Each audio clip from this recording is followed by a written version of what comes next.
여러분 안녕하십니까? 최병환 장로입니다. 주의 날 여러분들 다니는 지교회에서 신령한 만나를 먹으며 은혜를 많이 받았습니까? 아, 이제 함께 기도하고 말씀을 들으며 은혜를 받습니다. 기도합니다.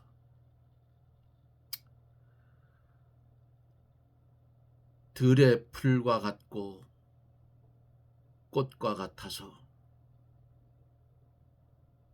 시들어 마를 수밖에 없는 소망 없는 우리에게 하나님 은혜를 주셔서 소망 있는 삶을 살 수 있도록 특수한 은총을 주심을 감사를 드립니다.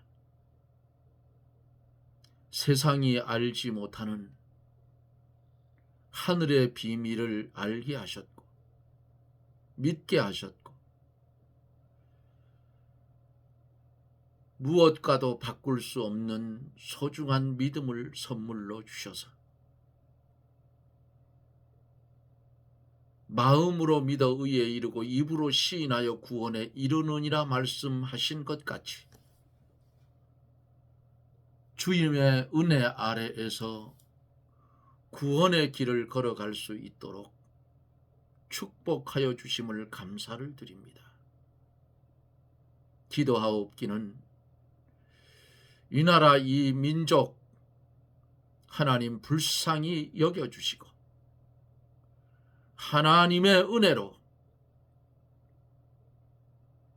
나라가 이제는 빠른 시일 안에 바로 세워질 수 있도록 하나님 역사하여 주옵소서. 악령이 장난을 쳐서 나라가 주인 없는 나라처럼 됐습니다. 이제는 이 일을 마무리할 수 있도록 하나님이 역사하여 주옵소서.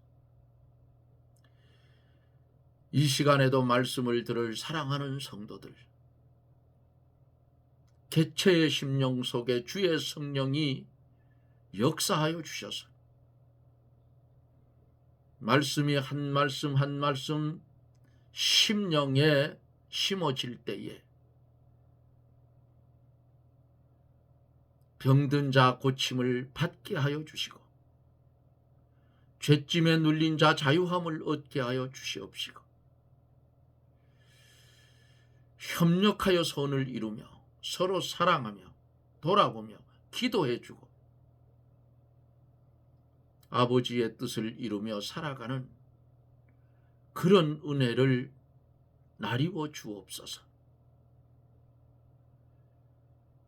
이 시간 하나님 영광을 받아주시고 종을 사용하셔서 하나님의 정황무한 귀한 말씀 온전히 증거되게 하여 주옵소서.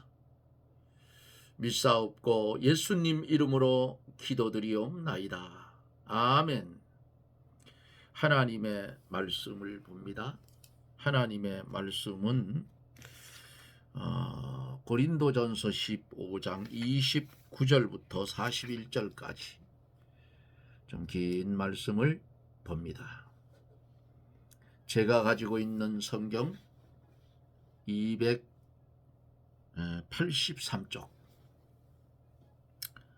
다 찾았으면 보겠습니다. 만일 죽은 자들이 도무지 다시 살지 못하면 죽은 자들을 위하여 세례 받는 자들이 무엇을 하겠느냐? 어찌하여 저희를 위하여 세례를 받느뇨? 또 어찌하여 우리가 때마다 위험을 무릅쓰리요? 형제들아, 내가 그리스도 예수 우리 주 안에서 가진 바 너희에게 대한 나의 자랑을 두고 단언하노니 나는 날마다 죽노라. 내가 범인처럼 에베소에서 맹수로 더불어 싸웠으면 내게 무슨 유익이 있느뇨? 죽은 자가 다시 살지 못할 것이면 내일 죽을 터이니 먹고 마시자 하리라. 속지 말라. 악한 동무들은 선한 행실을 더럽히나니 깨어 의를 행하고 죄를 짓지 말라. 하나님을 알지 못하는 자가 있기로 내가 너희를 부끄럽게 하기 위하여 말하노라. 누가 묻기를 죽은 자들이 어떻게 다시 살며 어떠한 몸으로 오느냐 하리니 어리석은 자여 너희 뿌리는 씨가 죽지 않으면 살아나지 못하겠고 또 너의 뿌리는 것은 장래 형체를 뿌리는 것이 아니요 다만 밀이나 다른 것의 알갱이 뿐이로되 하나님이 그 뜻대로 저에게 형체를 주시되 각 종자에게 그 형체를 주시느니라. 육체는 다 같은 육체가 아니니 하나는 사람의 육체요 하나는 짐승의 육체요 하나는 새의 육체요 하나는 물고기 육체라. 하늘에 속한 형체도 있고 땅에 속한 형체도 있으나 하늘에 속한 자의 영광이 따로 있고 땅에 속한 자의 영광이 따로 있으니 해의 영광도 다르며 달의 영광도 다르며 별의 영광도 다른데 별과 별의 영광이 다르도다. 아멘.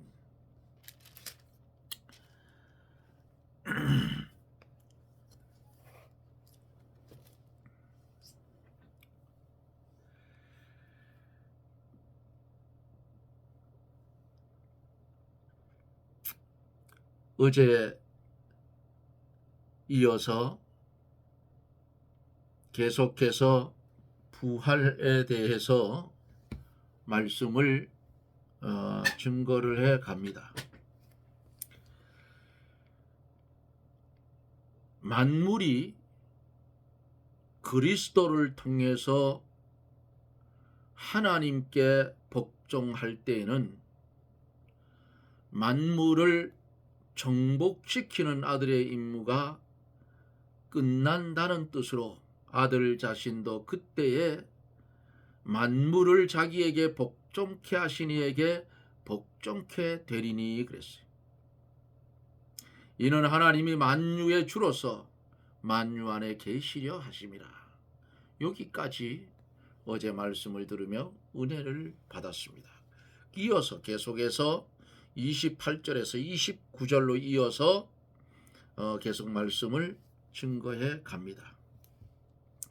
만일 죽은 자들이 도무지 살지 못하면 죽은 자들을 위하여 세례를 받는 자들이 무엇을 하겠느냐? 어찌하여 저희를 위여 세례를 받느뇨? 그랬어요. 여기 죽은 자들을 위하여 세례를 받는다는 이 성구는 말씀은 난해의 구절입니다. 죽은 사람을 대신하여 세례를 받는다는 것은 이것은 이단설인데 사도 바울이 고린도 교회를 향해서 이단설을 말했을 리는 없다 그 말이에요. 여기 죽은 자들을 위하여 그랬죠. 죽은 자는 영혼이 죽은 자를 말합니다. 예수 믿기 전에 모든 사람의 영혼은 에베소 2장 1절을 보면은 죽어 있어요. 여기 본문에 가르치고 있는 세례 받는 자들이 무엇을 하겠느냐? 여기 세례는 고난을 의미를 합니다. 예수님이 누가복음 12장 50절에서 나는 받을 세례가 있으니 그 이루기까지 나의 답답함이 어떠하겠느냐 그랬어요. 이 예수님이 받으실 십자가의 고난, 이 십자가의 고난을 세례라고 했어요. 그러므로 영혼이 죽은 자들, 즉 불신자들을 구원하기 위하여 고난 받으실 것을 가르치는 거예요. 하나님의 택한 백성이라도 주님의 십자가의 고난과 죽으심과 부활이 없으면 하나님의 택한 자들도 살아날 수가 없잖아요. 우리도 죽었던 우리들이에요. 전혀 하나님과 상관이 없던 우리들이었는데 하나님이 영원전부터 우리를 택하여 주시고 불러주시고 믿음을 선물로 주시고 주의 성령이 진리와 말씀으로 죽은 영혼을 살려주어서 법 아래 있는 자가 아닌 주님의 은혜 아래 있는 내 것이 아닌 주님의 것으로 나는 살아났다 그 말이에요. 모든 전도자들은 영혼이 죽은 불신자들을 건져내려고 복음을 전하면서 많은 고난을 당했어요. 만일 죽은 사람이 다시 사는 것이 없다고 하면 영혼이 죽은 사람을 위해서 고난 당하는 것이 아무 소용이 없다는 뜻이에요. 또 믿음이 죽은 사람들을 위해서 당하는 고난이 있다 그 말이에요. 신앙이 죽은 갈라디아 교인들을 위해서 사도 바울은 해산하는 수고를 한다고 성경에 말씀을 했습니다. 성경을 한번 찾아볼까 할까요? 갈라디아서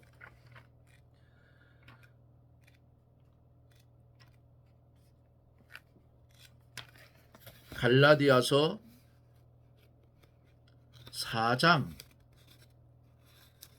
19절. 갈라디아서 4장 19절에 보면은 나의 자녀들아 너희 속에 그리스도의 형상이 이루기까지 다시 너희를 위하여 해산하는 수고를 하노니 그랬어요.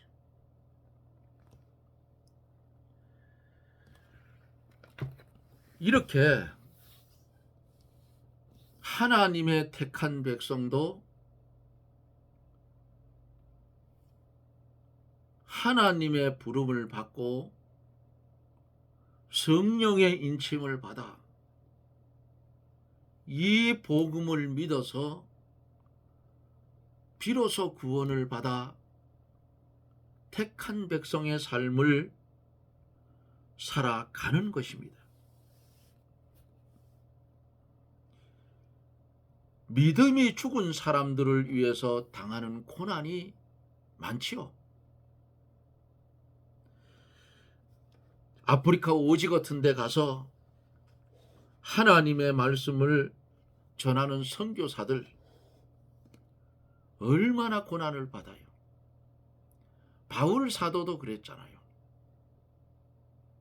그의 다메섹 도상에서 예수님을 만난 후에 그의 가는 그 걸음의 길은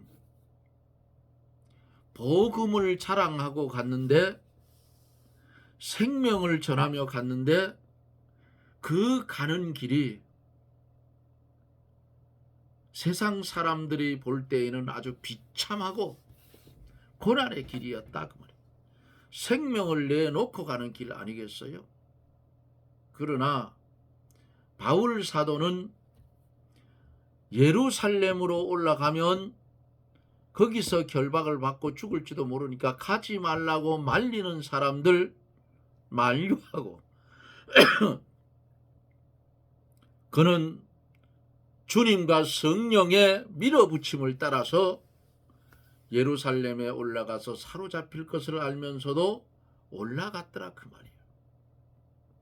그게 하나님의 사람들이 겪어야 하는 고난입니다.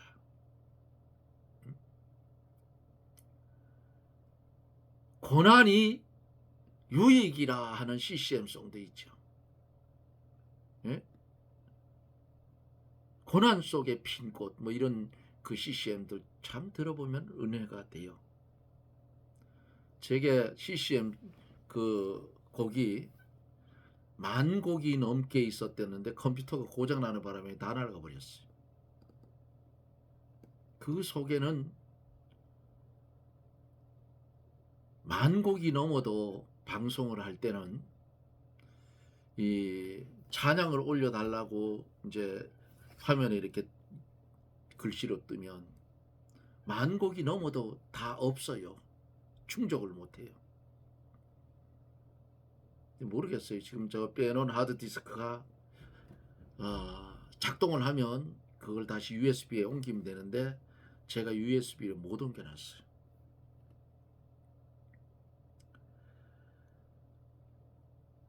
신앙이 죽은 갈라디아 교인들,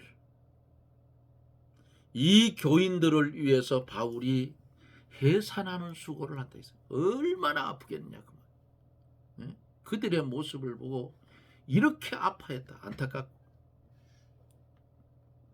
오늘날 하나님을 말씀을 전하는 교육자들, 그 중심에 있는 교회의 중심에 있는 지도자들이 바울 사도 같은 이런 신앙의 열정을 가지면 교회는 얼마든지 부흥될 수가 있는 겁니다. 30절에 보면 또 어찌하여 우리가 때마다 위험을 무릅쓰리요 그랬어요. 사도들이나 전도자들이 위험을 무릅쓰고 복음을 전하며 고난을 당하는 것은 뭐가 있어요? 십자가와 부활이 있기 때문이에요. 내세가 없다면, 이 부활이 없다면 위험을 무릅쓰고 바울 사도 보세요. 사심의 하나 감한매를 여러 번 맞고 동족의 위험, 광해의 위험, 뱀의 위험, 발에 착고가 채워지고 감옥에 갇히고 두들겨 맞고 어떤 때에는 도망쳐 나오는데 광주리를 타고 성 밖으로 내치고 달아내려줘서 도망을 가고 그 다음에는 맞아서 죽은 줄 알고 거적대기를 싸서 바울 사도로 성 밖에 내치기도 한 이런 고난의 길을 바울 사도가 왜 걸었느냐 그 말이에요. 생명을 살리기 위해서, 하나님이 주신 사명을 감당하기 위해서, 하나님이 주신 기쁜 소식 복음을 전하기 위해서, 그래서 죽은 성도를 살리기 위해서 해산을 당하는 고통만큼 이렇게 고통을 당하면서 복음을 전하는 거예요. 오늘을 살아가고 있는 우리들이 이렇게 바울 사도처럼 복음을 전하고 있지를 못하잖아요. 30절에 보면은 형제들아, 31절에 형제들아, 내가 그리스도 예수 우리 주 안에서 가진 바 너희에게 대한 나의 자랑을 두고 단언하노니 나는 날마다 죽노라 그랬어요. 나의 자랑을 두고 단언하노니 하는 나의 자랑이 뭐예요? 바울 사도의 자랑이 뭡니까? 바울 사도의 자랑은 기쁜 소식인 복음이며 그리스도의 십자가와 부활이에요.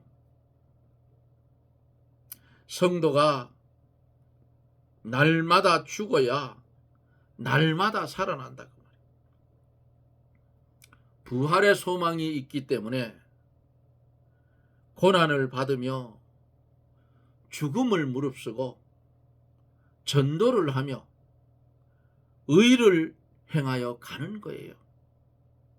날마다 죽는다는 것은 무슨 뜻인가? 자기를 죽음에 넘기우는 것. 이게 뭐예요?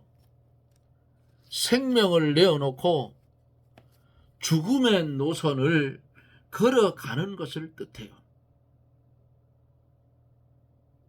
사람들이 때로는 말하는 거 보면 그래요.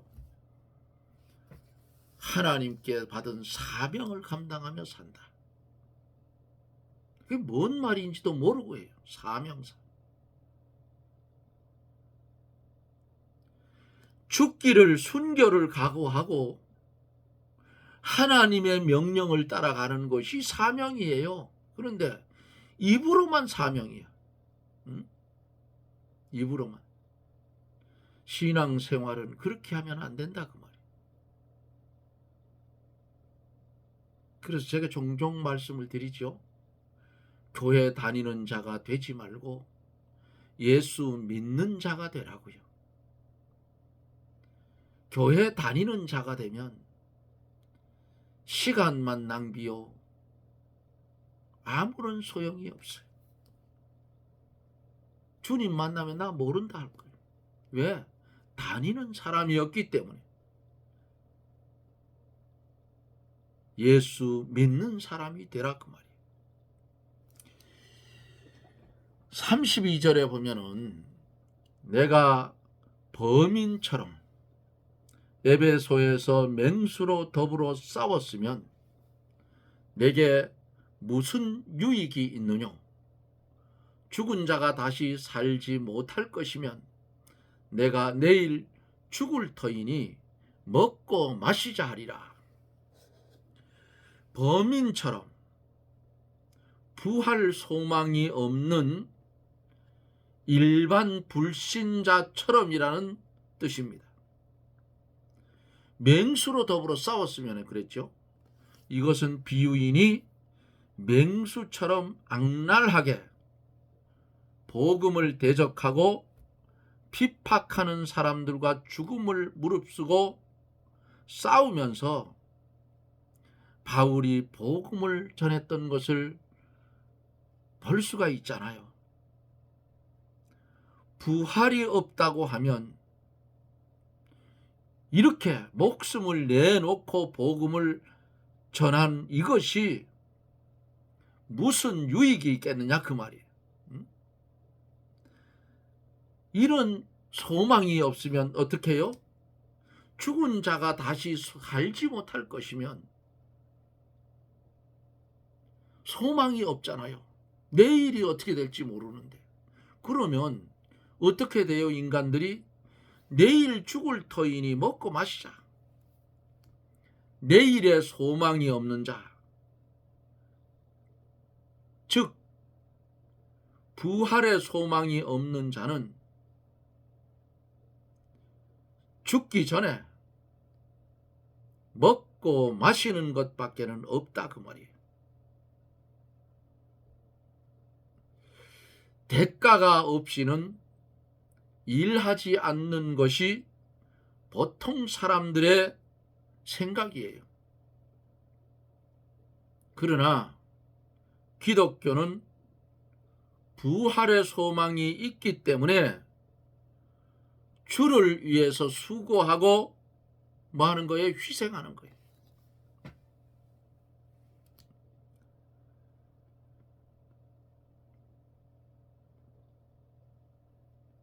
그래서 기독교의 부활의 소망을 믿으면 그 사람은 복받은 사람이에요. 돈 주고 살 수도 없는 거예요. 달라고 주지도 않아요. 하나님이 영원전부터 택한 당신의 백성들 외에는 전혀 안 준다 그 말이에요. 그러니까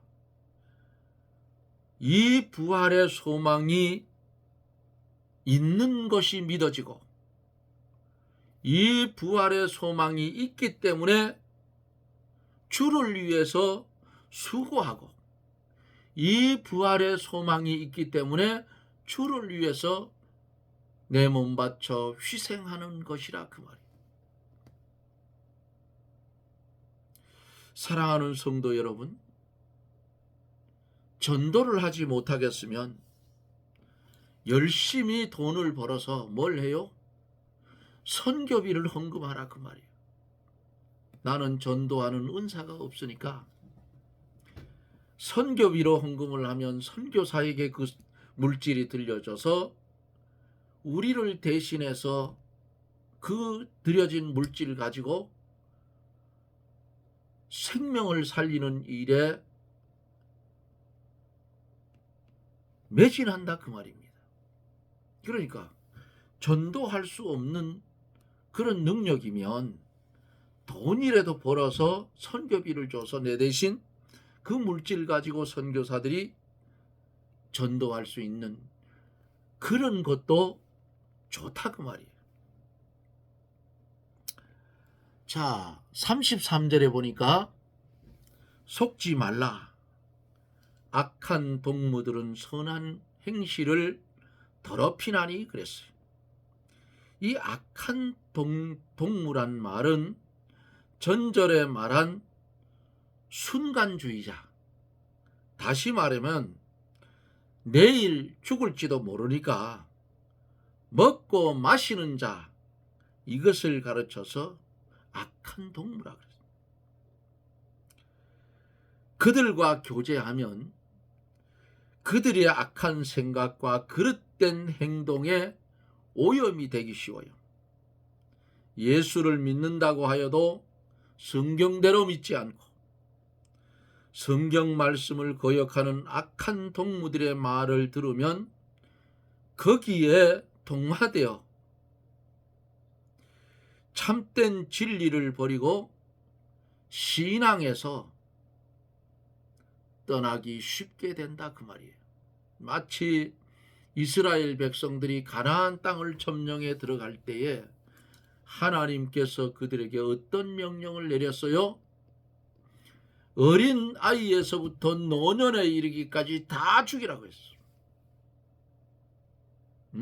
그런데 이스라엘 백성들이 그걸 다 못했어요. 그러니까 그 땅에 들어가서 그들의 아름다움을 취하고 결혼을 하고 하다 보니까 그들이 섬기는 이방신을 섬기게 되고 하나님의 진노를 받아서 포로로 잡혀가고 그랬다 그 말이에요.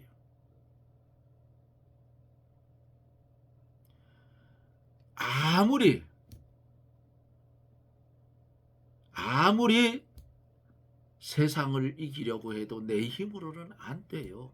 어느 순간인가 세상이 내 속에 들어오면 나는 나의 신앙을 점점 갉아먹고 나는 세상 사람과 똑같은 인간의 모습으로 돌아갈 수밖에 없는 것이 연약한 능력 없는 우리의 모습이라 그 말입니다. 그러니까 이제는 34절에서 깨어서 의를 행하고 죄를 짓지 말라. 하나님을 알지 못하는 자가 있기로 내가 너희를 부끄럽게 하기 위하여 말하노라 그랬습니다. 깨어 의를 행하고 하는 깨어 있으라 하는 것은 영으로 사는 생활이에요. 성도는 늘 깨어서 영적인 새 생명의 길을 걸으며 의를 행하기를 힘써 가야 돼요. 이 본문 34절에 뭐라고 했어요? 하나님을 알지 못하는 자가 있기로 그랬어요. 무슨 말씀이에요? 교회 안에 부활을 믿지 않는 사람이 있는 것은 하나님을 바로 알지 못한 결과라 그 말이에요. 그러므로 부활을 믿지 않는 자는 하나님을 알지 못하는 자라 그 말이에요. 세상에 종교가 많은데 나도 종교 하나는 가져야 되겠다. 이런 사람들이에요. 네? 그래서 제가 누누이 늘 말씀드리는 것이 교회에 다니는 사람, 종교 생활을 하지 말고 믿음 생활을 해라. 네? 교회 다니는 자가 되지 말고 예수 믿는 자가 되라는 거예요.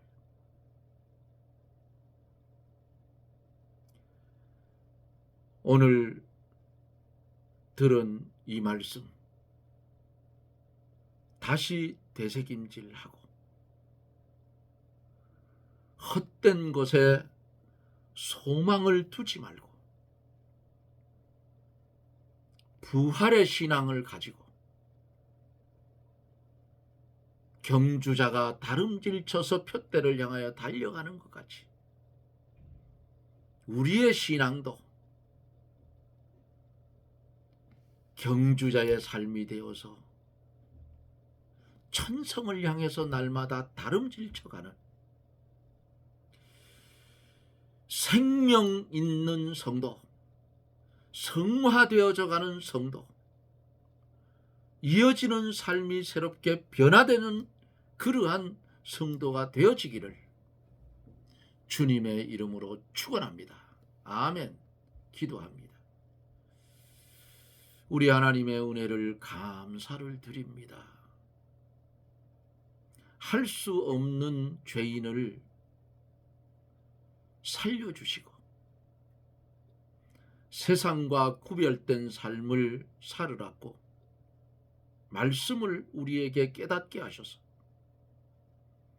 주님을 닮아 성화되어 가는 생명의 길을 걸어갈 수 있도록 은혜를 주신 하나님, 주님이 부활한 것 같이 우리도 부활의 신앙을 가지고 이어지는 삶 속에서 부활하신 주님을 만나 본 것 같은 그런 믿음의 사람들이 되어져서 개체에 맡겨진 주의 사명 감당하며 살게 해 주시옵소서. 예수님 이름으로 기도드리옵나이다. 아멘. 여러분 고맙습니다. 추운 날씨 건강들 조심하시고요. 이어지는 우리의 삶 속에서 정말 하나님을 어떻게